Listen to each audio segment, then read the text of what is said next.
Você acha que tem um desequilíbrio nessa atual gestão do Santos entre futebol e a questão da equalizar as dívidas? Ninguém discute a eficiência que se está tendo em relação ao quadro financeiro. A evolução é nítida.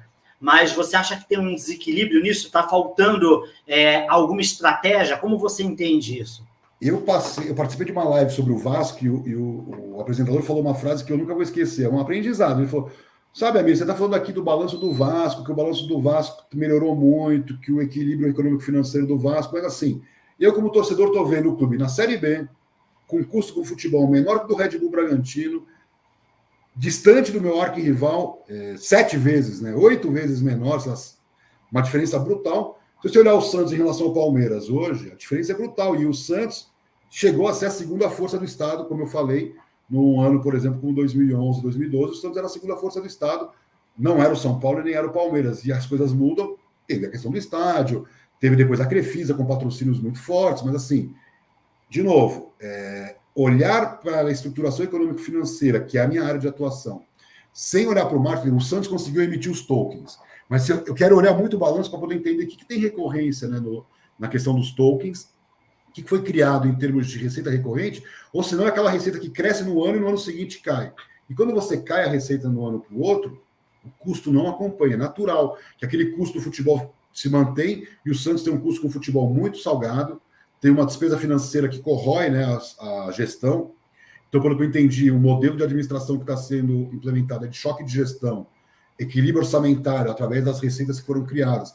Eu acho que assim, o Santos fechou bons patrocínios, tem a questão do estádio, que para o Santos pesa menos, mas em compensação o sócio rei, que no último balanço faturou 10 milhões, eu não sei em que pé que está hoje em dia, está tendo aquela campanha, né, de arrecadação, mas assim, eu já trabalhei com vários clubes em campanhas e estruturação de projetos de sócio-torcedor.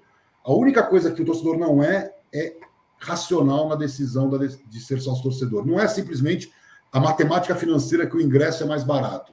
O torcedor, ele tem um apelo emocional. Então, quanto mais você trabalhar no emocional, com conteúdos, com uma abordagem que dê para ele essa exclusividade que o torcedor comum não tem, com a capacidade de você gerar um conteúdo que lá do Cuiabá, perto da Vila Belmiro, ou fora do Brasil, tenha relevância. Pensa na Netflix. Você tem a série do Pelé em 1000 idiomas. O cara vai lá e escolhe o idioma. Então, isso é um projeto, na minha opinião, que é recorrente. Então, o que eu sinto? Que, assim, o Atlético Mineiro tem um aparato empresarial por trás.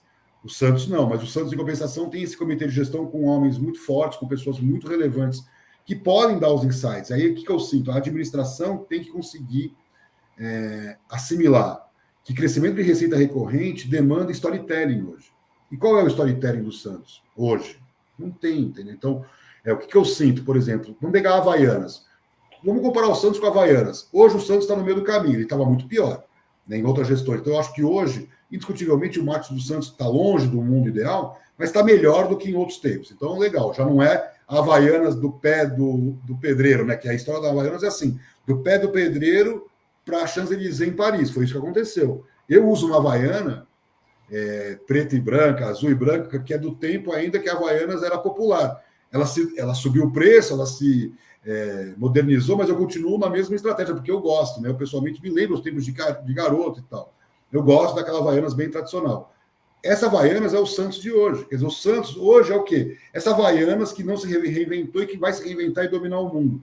Quem vai fazer isso, eu não sei. Mas quando chegar um presidente, tipo o Laporta, do Barcelona, ou o Florentino Pérez, né, para pegar um cara mais velho. O Florentino Pérez pegou o Real Madrid, quebrado, gigante Real Madrid, o maior clube da Espanha, um dos maiores clubes do mundo, mas que não tinha a menor capacidade econômica, e transformou ele numa máquina de fazer dinheiro. Graças a quê? A marca Real Madrid. Então, por que nós não podemos pensar, sei lá, o Setúbal é presidente do Santos e vai instituir uma gestão? Eu sei que é meio louco, e vai instituir uma gestão. Um cara que fez o Itaú vai fazer o Santos ser global, não é possível. O Itaú patrocina campeonato de tênis nos Estados Unidos, quer dizer, acho que para o Santos dá, né, um cara desse. Então, acho que quando chegar um cara, pode ser o filho dele, de repente, né, de repente não vai ser ele, mas ser alguém que entende tudo de gestão e que vai colocar no futebol, e isso eu acho que é o grande desafio do futebol brasileiro. Tudo que a gente exige do marketing, do compliance, do jurídico, quando um jurídico come bola, você vai lá e... A mesma coisa tinha que ser no futebol.